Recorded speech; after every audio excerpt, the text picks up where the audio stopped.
Not one, not two, not three, not four, but five commits for Michigan State football just this weekend. Are you kidding me?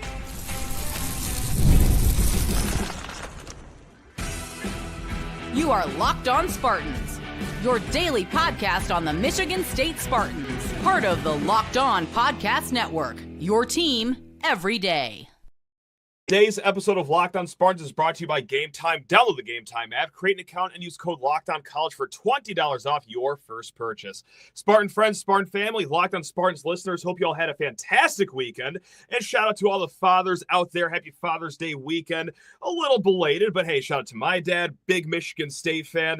And guys, anyone that's a father out there, let's go, guys. Hope we're having a great end to this weekend, especially if you're watching the live show right now on YouTube, or hey, if it's already the next week, well, shout out to everyone. I don't care if you're a father, mother, son, daughter. If you're a Spartan, hope you have a great week. Let's go, guys. And how can you not have a great week after this weekend Jonathan Smith and his football staff had getting 5 commits, guys? Before we go any further, please rate, review, subscribe, comment below your favorite commit of the weekend here because, well, yeah, it's going to be all about recruiting. We might get a little bit of basketball talk at the end here, but Michigan State suddenly just in the top 30 for, football recruiting, as we all expected. Ho-hum, Jonathan Smith just pretty much getting a commitment from everyone that he's had on campus so far this June. And let's just start it right there, guys, because like you've already heard, 5 commits this weekend from your Michigan State Spartans, and we're halfway through the month right now. It's June 15th. That is 11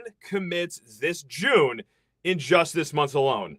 Not too shabby. So when we talk about Jonathan Smith, the world of recruiting here for Michigan State in this new day and age for the Spartans, and this goes back to last year, his first full offseason here, what was the common refrain that we had? It's that, hey, when he gets kids on campus, he's very picky, very choosy of who he goes after because, well, he likes to get in battles. He at least has a shot of winning. Like, this isn't, the old school, you can knock the ideology, you could actually back it up. It doesn't matter. But what Mel Tucker did, hey, having 4 stars on campus, 5 stars on campus, and you might have like a 3% shot of even making the kid's top 3, but damn it, who cares? He's on campus. Yeah, that's one strategy of going about things. Whereas Jonathan Smith, okay, you're not going to see a lot of the 5 stars, the 4 stars, of course, but who you are going to see on campus in June are kids that he has a good shot of winning a battle against.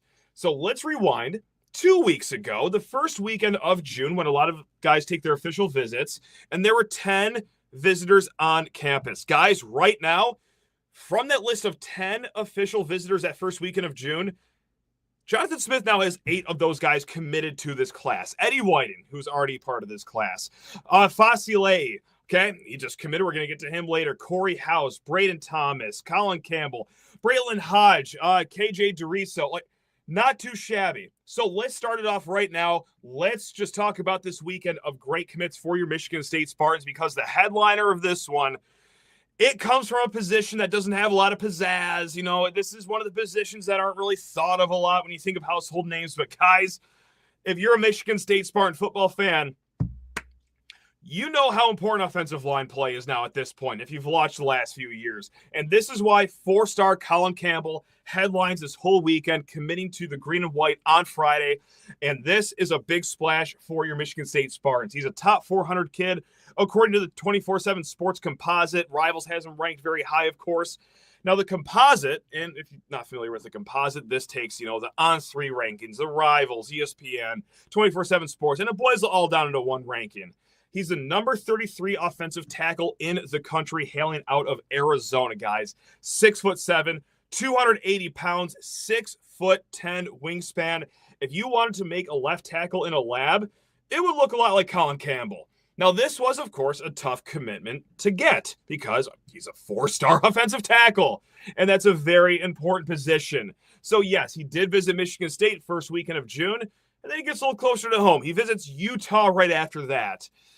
And then, well, okay, he's also got offers from Arizona, Arizona State, Nebraska, Washington, Wisconsin, UCLA, Auburn, Minnesota, but as we all know, commits to Jim Holchek, your offensive line coach, and the Michigan State Spartans. And guys, when I'm watching his highlight tape, who do I see other than, the measurables, 6'7", 280-pound left tackle? This guy in high school, runs around like a soccer midfielder. They got this guy pulling so many run plays. Again, like we're talking about an offensive tackle on the left tackle side, someone that protects the quarterback's blind side. You'd think a lot of the highlights would just be hey, I'm protecting the quarterback. This is my footwork. This is how my hands work. No, like a lot of this guy's highlight tape is running plays, which if you know the running style here at Michigan State, there's a lot of pulling tactics that are involved here. So this guy is athletic at this left tackle position here.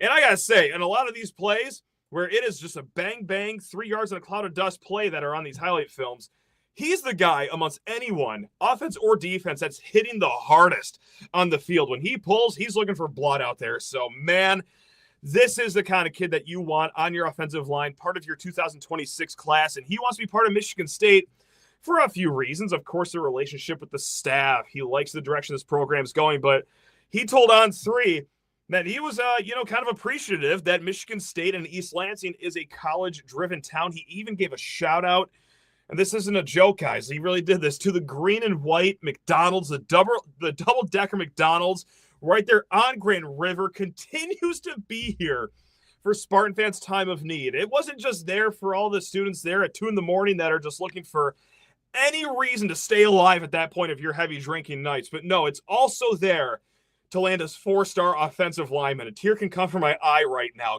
That is a monument to East Lansing. But guys, of course, because this wasn't just a boring weekend, that's not the only offensive commit. That's not the only offensive line commit, because we also go over to the West Coast and we get Quinn Buckey, 6'6", 290-pound offensive tackle from Bakersfield, California. Now, this guy, not too shabby of a pedigree here, okay? He's got a brother that plays at a little school called Stanford, ACC powerhouse Stanford, and then a traditional Big Ten school, UCLA. So, yeah, being the younger brother of 2 already Power 4 football offensive linemen, that right there on the surface can't hurt. But you add in that he's also 6'6", 290 pounds, like I said, yeah, that's going to help. So he also took official visits to UCLA, Arizona, Vanderbilt and SEC country, Cal, and OK State.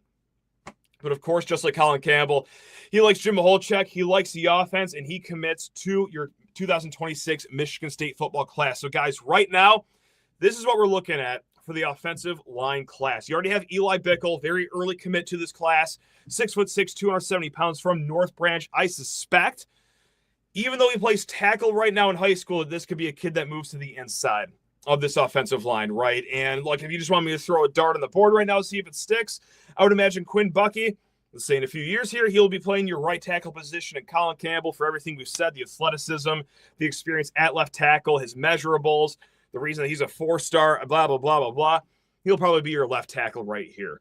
So stack it with last year's class, who also had some pretty solid interior offensive line commits. We're talking Antonio Johnson from Michigan, Orchard Lake St. Mary's, and then Drew Nichols, also like Quinn Buckey, all the way from California.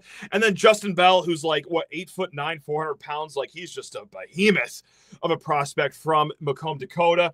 Hey, those are your 2 stacked class for 2025 and 2026. Guys, again, I know offensive line, that can kind of put you to sleep, but if you're in the world of recruiting, if you're watching a daily Michigan State podcast right now in the middle of June, I would suspect that you're a diehard fan and that you would actually find offensive line recruiting very important, because it is. Again, you don't believe me? Go ahead and watch any highlight of any game from the last few years, even the Kenneth Walker years, because he erased a lot of problems on the offensive line. So this is big time, guys. It's nice. So now what for the offensive side of the ball? Where are all of our eyes on right now? Well, Khalif Canty, who was on campus. Now, he's this 4-star, borderline 4-star kid, depending on what recruiting site you look at. Kid from Detroit, Martin Luther King. He is between Michigan State, again, just on campus over the weekend, and he will be visiting Mizzou this next weekend, committing somewhere very shortly after that. And from everything I know, this is going to be a tough commitment to get. It's going to be hard to snatch him away from the Tigers. But hey, if you can get him, God, what a dynamic interior offensive lineman that would be. But right now, even if you don't get Canty, pretty solid treasure chest of offensive linemen that you got, I suppose you could say. So Jim Maholchek, really solid pull right there. He's getting his guys. So we'll move on to the defensive side of the ball, because there's 3 more commits that we got to talk about, guys. But first, need to talk everyone's ears off about Game Time. That is right, the greatest ticketing app out there, and there's nothing like the NBA playoffs, the intensity, buzzer beaters, fans losing their minds, this kind of atmosphere that you must experience live. Or hey, let's say that you're not in Indianapolis, you're not at OKC. How about Detroit? How about our Tigers, guys? What an atmosphere that the boys of summer are bringing to Comerica Park every single night. I was just there a few weeks ago. Took my wife, took my kid to his first Comerica Park game. And Game Time is where we got the tickets. Got some great first row upper deck seats. It's like $33 each. And when I say $33, I don't mean, oh, hey, this is $33 now. And after 15 clicks, oh my God, these are $80 tickets now because of the fees. That's what makes Game Time beautiful. It is upfront cost. It is 2 clicks, and the tickets are sent straight to your phone. It is the easiest ticketing app I have ever used, guys. Take the guesswork out of buying tickets with Game Time. Download the Game Time app, create an account, and use code LOCKEDONCollege for $20 off your first purchase. Terms apply. Again, create an account and redeem code LOCKEDONCollege for $20 off. Download Game Time today. It's last-minute tickets, lowest prices guaranteed. All right, let's keep this rolling. And, we haven't done a live show in a while, so shout out to everyone watching the live show on YouTube right now. And even if you're listening on the tape delay here or listening on the podcast, hey, thank you very much to everyone listening and making Locked On Spartans your first listen every single day. Now, well, those were 2 fun commits on the offensive side of the ball. How about 3 for the defensive side of the ball over the weekend? Because why not? That's just what Jonathan Smith does apparently here. We're going to start with maybe the guy that committed most recently, at least at the time of recording this has happened, Fameitau Siale. Guys, you know that I'm not great with pronouncing names. I can screw up Jonathan Smith's name on the right day. So, hey, any way you slice it, any way you say it, great kid. Out of the West Coast, plays at O'Day, which is just a traditional powerhouse in the Seattle area. And keep that Seattle tidbit in mind here, because the 6'4", 255-pound edge guy, he's the number 530 ranked player in the nation, according to 24/7 Sports. The number 51 overall edge. And then in the state of Washington, the number 3 kid in the whole entire state. Now, why did I bring up Seattle? It's because, well, another Big Ten brethren plays over there too, the Washington Huskies. And they just didn't offer him. They weren't just closely monitoring him. No, they wanted him badly. They wanted this kid out of their backyard as bad as Michigan State did. And he was actually at Washington's campus last weekend. But my God, this is one of the greatest commits that Jonathan Smith has gotten. Not just for, how talented this kid is, but also just the optics of what he did here. Taking him from another Big Ten school that is in the kid's own backyard that he just visited, and that was not a bad way to end the weekend. Hey, that's right. You saw the beautiful stadium. You saw that they're working on over there. Jed Fish, great coach. How about you come over here 3 time zones over to Michigan State University? So this is what you're going to get out of Fameitau Siale. I really hope I can get his name down somewhat soon, guys. I'm very sorry, especially to the Siale family. But, guys, the playing style, tough. Tough. I mean, of course he is. He's tough. There's no question as to, why this kid's ranked in the top 600 amongst all commits or all prospects in college football right now. But his playing style with his 34-inch arms, which I got to say, measurables, popping off the page right there, he sheds blockers pretty well. And I know that, with the edge position, we want to go to first things first. How well do you rush the quarterback? Which is solid enough. But, man, I got to say, not only does he set contain pretty well on the edge, but he could get off the blockers pretty well from everything I saw in his highlight tape. Now, I will say this. I will comment on this, that he had a lot of snaps, if not every single snap from the highlights that I saw, from a 3-point stance. So he had his hand in the dirt. So we just got a commit not too long ago, Corey House from Memphis. And when we were talking about him, we were saying, hey, this kid's always in a runner stance. He's always coming from the edge, stand-up edge guy. So if I could put 2 and 2 together, maybe this is the way things will shake out. Maybe it won't. Who knows, what weight a guy's going to add, where they're going to fit positionally. But, hey, maybe this guy from Seattle, he's going to be the guy that's your more traditional defensive end. And then Corey House, he's going to be your stand-up edge rusher, get to the quarterback, murder his face sort of guy. I'm sure both of them will inflict a lot of pain on opposing Big Ten offenses, but that's maybe where I see it right now, is that House on one side, Siale on the other. But, guys, that's just a great pickup for Michigan State, especially, again, snatching him from another Big Ten school right in your own backyard. Now, there is some more snatching to be done here, and these next two guys we're going to talk about, the next two commits come from the defensive side of the ball, of course, but the secondary, specifically the first guy, Jordan Vann, who was a surprise visitor for Michigan State. Not a lot of people outside of the Vann family and the MSU football staff even knew he was coming to campus over the weekend. The 600 pound, 600 pounds would be a little tough to play safety. How about this, guys? 6'1", 200-pound safety. Now, he was committed to Virginia since February. So this is maybe why it's a little bit of a secret. Maybe you didn't want to ruffle feathers with the Virginia staff. You know how some staffs are. Once you commit to them, hey, you got to stay in our class. And if you visit anywhere else, you must decommit, kind of like Adam Shaw, the linebacker, which we will get to here in a little bit. So maybe this is why there's some secrecy to it. Well, he visited here. He also visited Purdue last weekend, too. And, well, you know how the story ends. He commits to James Adams, Blue Adams, Joe Rossi, the Michigan State staff, because he is a Spartan. Now, like I said, guys, 6'1", 200-pound safety. He has moved, like, everywhere at his high school. And he plays high school football down in Ohio, which I should mention right now. Of course, a talent-rich state as far as football goes. And he plays box safety, free safety, cornerback, linebacker.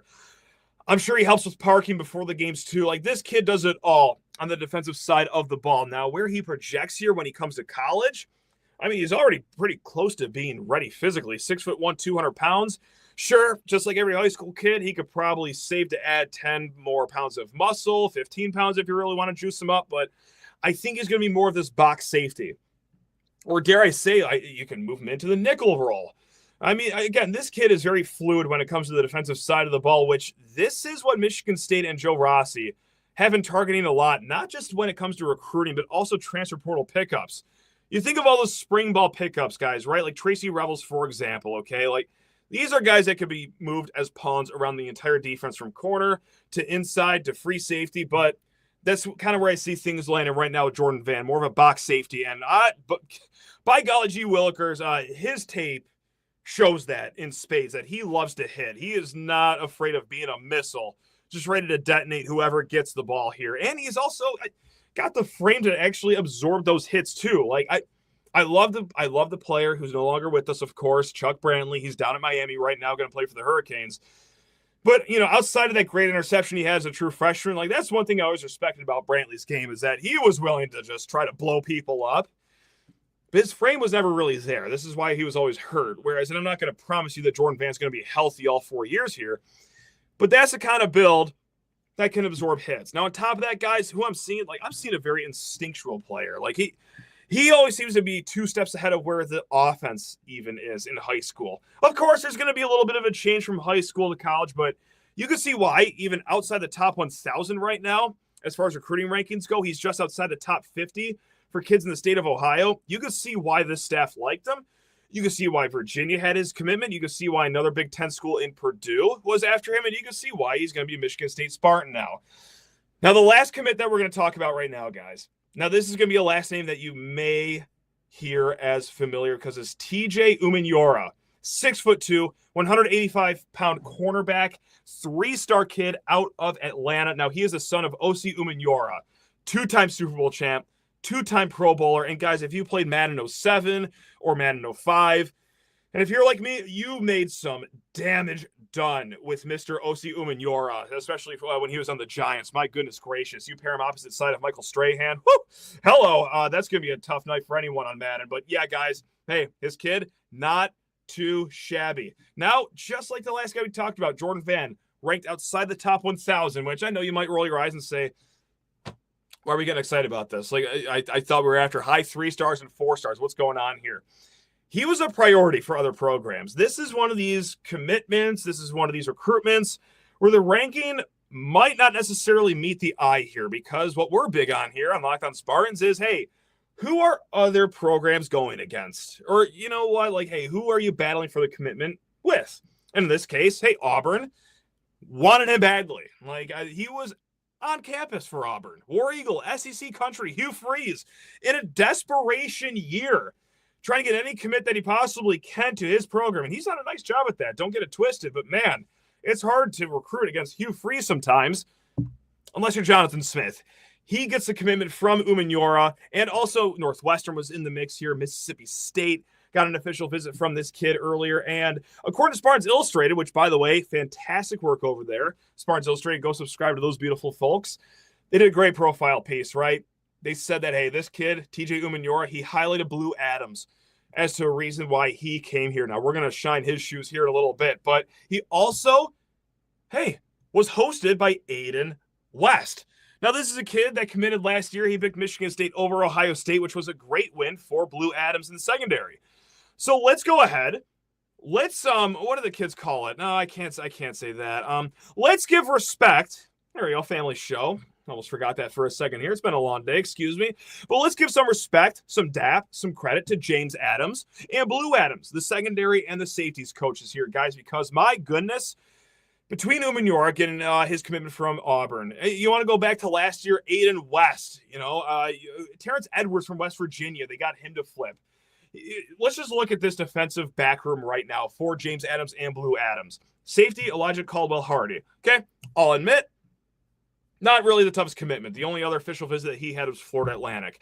But let's talk about the other kids here. Safety, Braden Thomas. Flipped him from Iowa State not too long ago. How about cornerback KJ DeRiso? Okay, Kentucky was hot after him. They wanted him badly. But Blue Adams said, that's a shame, Wildcat Country, because we're going to take Mr. DeRiso. And guys, TJ Umenyiora, Jordan Vann, got TJ from Auburn. You got Jordan Vann to flip from Virginia. That's your 5-pack in the secondary room right there. So that is a solid haul for your Michigan State Spartans right there in the secondary, which, of course, as we've known, I'm sorry to bring up all these bad memories, but we know, guys, how important secondary play is here at Michigan State football, especially the last few years. That's the joy of watching some pretty lousy football in the last few years, is that you pick up some lessons along the way about what positions are most important in this lovely, lovely sport.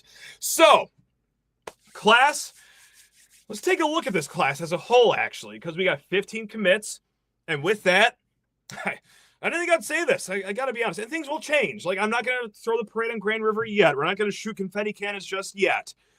There's a long way to go until signing day. Let's do the math right here. Okay, July, August, September, October, November, December. That is 6 months until signing day.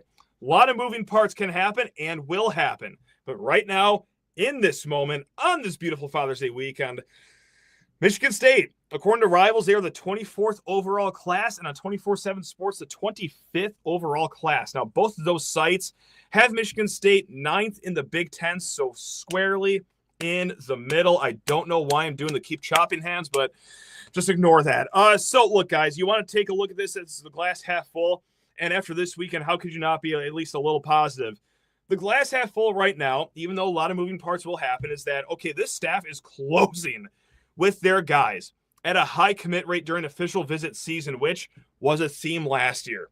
And you want to go back to his time at Oregon State. And when I say him, I mean Jonathan Smith. Of course, you could talk about Brian Lindgren. Joe Rossi was at Minnesota, so can't speak for that. But a lot of the staff came from Oregon State. So this is the philosophy that they work during June, is that you might not see loaded weekends of 14 kids coming to campus, 18 kids coming to campus. Now, it might be a smaller number, but because they're so deliberate.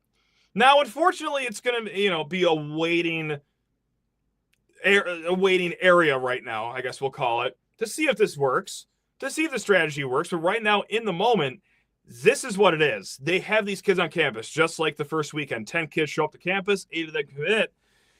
That's the scene with Jonathan Smith and his staff. They are very intentional with who they have on campus. They identify their guys. They see who they can win a commitment battle with. And just like this weekend, well, they get a lot of these commitments, guys. It's fantastic. So I get it if you're still not sold, though. I get it if you're watching this show and you're hearing all these commitments. It's like, hey, that's awesome. You're so excited, Matt. Wow, that's great, Mr. Green and White over there. Yeah, you slappy. Where's the rest of the 4-stars outside of Collin Campbell? What's really going to move the needle here when signing day does come around in 6 months? I get it. Guys, I entirely get it, because I will just, be blunt about it. I don't know if this will stay in the top 30. And this is a conversation we've had here on this show the last few weeks, is that I don't know if there's going to be enough 4-stars in this class to get in the top 30. Actually, I think in the last 5 years, I'll have to redo my math here, but I believe there's only one school that has gotten in the top 30 of a recruiting class with just 3 or fewer 4-stars. And that was Iowa like 3 years ago. They had 2 4-stars, but a lot of highly rated 3-stars. Could this be how Michigan State gets in the top 30? Possibly. Like right now, and of course, rankings can change too, guys. Like, for example, Fameitau Siale, like he could bump up into a 4-star, for example. Right now, we don't know. But in the moment, right here, Rival says that you have 2 4-star kids. Your quarterback, Cade Kaufman, and then your tight end, Eddie Whiting. 24/7 Sports Composite, Cade Kaufman, your quarterback, and then Collin Campbell, the guy we just talked about, being your other 4-star. So if you're not sold, I entirely get it. But still, this is a weekend worth celebrating because, yes, it's just Jonathan Smith showing that his strategy at least works. Again, is it the winning strategy? Is it going to pay off for Michigan State in the end? I wish I could hop in a time machine to 2027, 2028 and tell you that, yeah, guys, they do identify diamonds in the rough just like Mark D'Antonio did in the early 2010s. I wish I could do that, but I'm only a podcaster. I'm not God. So my thoughts on this whole class so far, obviously, I'm very happy right now. Dare I say, zoom it out, look at the entire class. I'm content right now. It is trending in the right direction. Again, I'm still expecting this to land outside the top 30. Would love to be wrong about that. I would love for this to be inside the top 30 or stay in the top 25. But there are a lot of things to like with this class, like the offensive line. Like getting Collin Campbell is not just like a consolation prize for missing out on the Gregory Patricks of the world or the Kevin Olbots of the world. Like that is a top 35 offensive tackle. And I just absolutely love the kid's film. And clearly Jim Maholchek does too. You stack it with last year's class and even the class before that in 2024, a lot of good young linemen that you could build off. And guys, I know you're sick of me saying it already on this episode, maybe in the last few months, but offensive line is so important here. You got to love the quarterback commit that you have. Eddie Whiting is fantastic tight end commit that you have so far. Now, what you need more of? Skill position, guys. Like the running back recruiting has not been good this cycle. Point blank, Corey Mockery goes elsewhere. Michael Dukes, he flips from Toledo, doesn't even visit Michigan State. He goes to Rutgers. Nelson Wheeler, the speedy guy from Nebraska, he commits to Illinois. We've talked about that in the past. Now, wide receiver, it's been a little empty right now. However, there's still some smoke. Like Zach Washington, the rumor has it, he's between us and Wisconsin. And depending on who you talk to, this is a weird thing that's going on with the Zach Washington recruitment right now, is that Wisconsin people, at least the ones I've talked to, feel like he's leaning Michigan State, and the Michigan State people I've talked to feel like he's leaning Wisconsin. So I wish I can give you a more concrete takeaway on that. But hey, just keep your eyes tuned to Zach Washington, the speedy kid out of Wheaton, Illinois. And then Samson Gash. God, you talk about speedy. Kid from Detroit Country Day, visited just this weekend, would really love to get his commitment soon. He is a state record holder in Michigan for the 100-meter dash. I just put, I don't know, Gorilla Glue on his hands every single game day and just figure it out. The guy can run a 10.4 100-meter dash. Make it work. Just get his commitment and then make it work later on. And I would also like to see a little bit more interior defensive line. There's not a lot of needle moving over there. And then perhaps linebacker too, even though you already got one. But guys, what's next for Michigan State recruiting for the 2026 class? Adam Shaw could be on the doorstep of a commitment right now. Now, he was committed to Rutgers forever. I'm talking like years he was committed to Rutgers for. And when I say that, I'm very sarcastic. He was committed to the Scarlet Knights for 10 days. Okay, and they kind of play hardball over there in Piscataway. That shouldn't surprise anyone. Just look at Greg Schiano's face, and that's the look of a guy that runs things like the Navy over there. Very serious in his ways, where basically if you commit to Rutgers, you don't visit anywhere else and stay committed. Once you visit somewhere else, we will take your commitment away from you. And Adam Shaw seemed pretty content with that because the 3-star linebacker did visit campus over the weekend. Now, this would be a double legacy here. His dad, Scott Shaw, was an All-American lineman here at Michigan State. And then his mom, Angela, she was a really solid field hockey player back in the day, too. So could Adam Shaw, out of New Jersey, be coming home to Michigan State? Very well could. We could be on the doorstep. By the time you're listening to this, he could already be committed, for God's sake. So there you have it. Again, Zach Washington is another guy to keep an eye on. Samson Gash. It's exciting times here, guys. God, what a time to be alive here. This is great. Really quick, before we get you into the rest of the week, I do want to touch a little bit on basketball news because there are many reports. I can't even find out who was the first one to report this, but Arkansas basketball, that's right, John Calipari's Razorbacks, reported at this point to be visiting Breslin Center this upcoming season. So Get your season ticket orders in line here because it's already Duke coming to town and now Arkansas just from the non-conference, and never mind all the other great Big Ten teams that you will see here in Breslin Center. But guys, Arkansas, yeah, sure, they lost Boogie Flan to Florida in the offseason. They lost another guy whose name is escaping me right now to the NBA draft. I'm very sorry, but that's going to be a solid team. Like, that's going to be a team that is either in the top 10 or just outside the top 10 coming into the season. They got a top 10 recruiting class. Top 5 player, Darius Acuff, a great point guard. They also have a top 15 combo guard, Malik Thomas, who's a dynamic player. So really, really solid guard play to test Michigan State's guards. I assume early on in the season, I don't think they're going to put this in the middle of conference play. But yeah, the Razorbacks and John Calipari coming to town. That is going to be must-see TV. So to recap Michigan State's non-conference schedule so far, it's Arkansas and Duke, both at Breslin Center, and then Kentucky in the Champions Classic. And then in Fort Myers, it's the Pirates of East Carolina, and then UNC. Guys, if you want to go over to barttorvik.com, this is the analytics website that we always reference during basketball season. They already got their preseason rankings for the 2026 season. Michigan State, amongst Torvik's top 15, they will be playing 8 of those top 15 teams. UNC, Kentucky, Arkansas, Duke, and then, hey, go to Big Ten country. You get Michigan twice. You get Illinois. You get UCLA. You get Purdue. This is going to be, I was going to say a gauntlet of a season, but more I like it. Just a Tom Izzo special. Just the way Tommy likes it. Just go ahead and schedule the Pacers if you can, Tom. Go ahead and find out what the Thunder are doing in late November for all you care. God, this is going to be a fun one. I'm a little scared. I mean, I'm sure things will go fine in the end, but Mike, no breaks when you play for Tom Izzo Spartans. All right, guys. Hey, speaking of breaks, thanks a lot for being patient with this episode, guys. Much appreciated. 5 commits in a weekend. Now, we will be back. We're going to try to get an episode out either late Monday or sometime on Tuesday. We are going to be doing 3 episodes this week. But, guys, keep it tuned to all things Michigan State football recruiting, any other breaking news that happens. You guys are all the best. Love every single one of you. Take care of yourselves. Have a great week. Go Green.